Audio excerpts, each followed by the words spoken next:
നമസ്കാരം. ദൃശ്യമായതിനെ എല്ലാത്തിനെയും നിയന്ത്രിക്കുന്ന അദൃശ്യ ഘടകങ്ങളാണെന്ന് പറഞ്ഞാൽ നിങ്ങൾ വിശ്വസിക്കുമോ? പക്ഷെ സത്യത്തിൽ നമ്മളെ നിയന്ത്രിക്കുന്ന ഘടകങ്ങൾ എന്താണ്? നമ്മുടെ മൈൻഡ്, നമ്മുടെ തോട്ട്സ്, നമ്മുടെ വിശ്വാസങ്ങൾ, ഇവയൊക്കെയാണ് നമ്മളെ ഇത് ചെയ്യുന്നത്. നമ്മുടെ മനസ്സിൽ ഉള്ള ദൈവത്തിന്റെ ഇരിപ്പിട സ്ഥാനമാണ് മനസാക്ഷി എന്നുള്ളത്. നല്ല മനസാക്ഷി, ശുദ്ധ മനസാക്ഷിയിലൊക്കെയാണ് മനുഷ്യർ സൃഷ്ടിക്കപ്പെടുന്നത്. പക്ഷേ കാലക്രമേണ ചിന്തകൾ, അറിവുകൾ, ബിലീഫ് സിസ്റ്റങ്ങളിലൂടെ വന്ന് മനുഷ്യൻ വികലമായി തീരുവാൻ ഇടയുണ്ട്.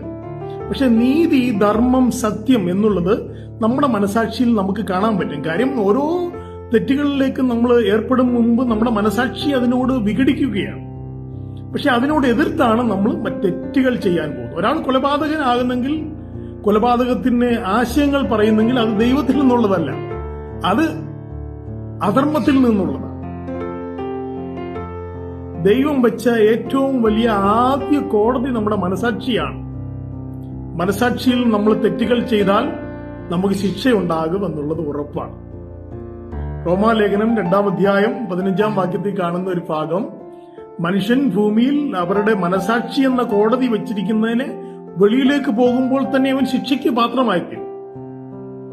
അതുകൊണ്ട് നമ്മുടെ മനസാക്ഷിയിൽ, നല്ല മനസാക്ഷിയോടെ ദൈവത്തെ പ്രസാദിപ്പിക്കാൻ ദൈവം